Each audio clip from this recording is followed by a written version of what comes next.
लेकिन अभी मैं अगर सिर्फ बलोच पर और पीओके पर बात करूं दत्ता सर, अभी आपको क्या स्थिति समझ में आ रही है? हमने प्रोटेस्ट हर बार होते हुए देखे हैं, लेकिन इस बार का प्रोटेस्ट कुछ अलग नजर आ रहा है। बड़ी संख्या में लोग सड़कों पर हैं। इस प्रोटेस्ट में सोचिए, अगर ये कहा जा रहा है हम तुम्हारी मौत हैं, बार बार यही नारे लगाए जा रहे हैं हम तुम्हारी मौत है, यानी सीधी ललकार है मुनीर को।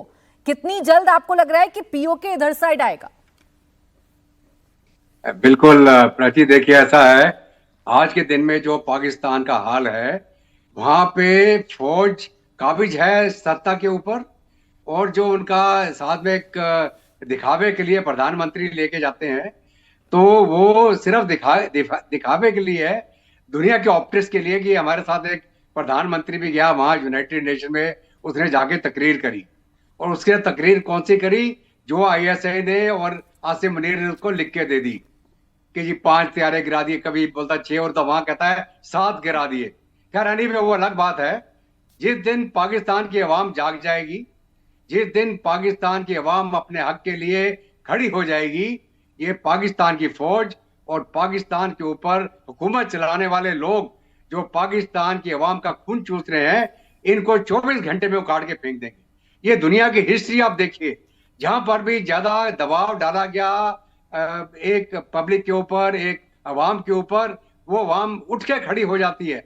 अब पूरा देख लीजिए, अगर हिस्ट्री में आप जहां जहां पर भी तानाशाही रही, वो एक ना एक दिन उनको खाड़ के फेंक दिया जाता है। यही हाल एक ना एक दिन पाकिस्तान की फौज का और पाकिस्तान के जो आज के दिन के कठपुतली सरकार है उनका होने वाला है। अभी जहां तक अलग अलग प्रांतों का सवाल है, बलूचिस्तान तो ऑलरेडी अपनी आजादी की जंग लड़ रहा है। वो तो कभी भी पाकिस्तान का हिस्सा नहीं बनना चाहते थे। वो तो जबरदस्ती वहां पे नवाब कलाट के साथ इन्होंने उसको पकड़ के जबरदस्ती सीजन का साइन करा लिया और जाके वहां अपनी फौज भेज दी। जहां तक पीओके का सवाल, पीओके तो इनका है ही नहीं। ये भारत की जमीन के ऊपर नजायज कब्जा करके बैठे हुए हैं। और अगर 1947 में हमारा प्रधानमंत्री यूनाइटेड नेशन में नहीं जाता, तो इंडियन आर्मी तो धक्का मार के इनको निकाल देना था, पीओके का सवाल ही नहीं होना था।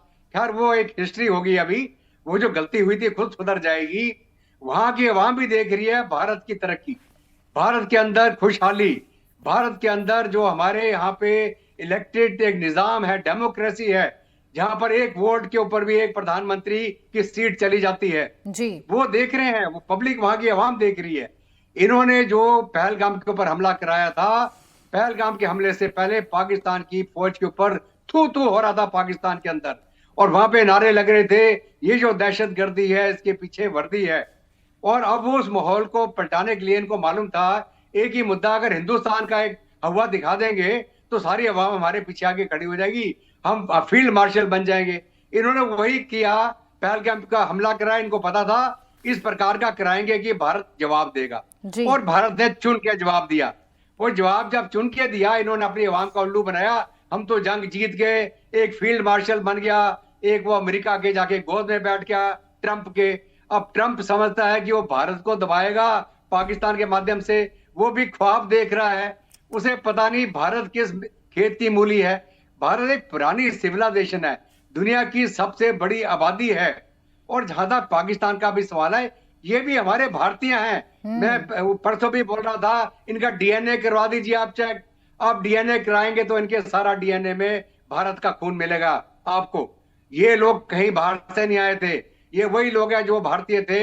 ओवर द ईयर जब इस्लाम आया तो कन्वर्ट करके इस्लाम कबूल किया, उसके बाद वहां पे ज्यादा जाके कट्टरपंथी हो गई।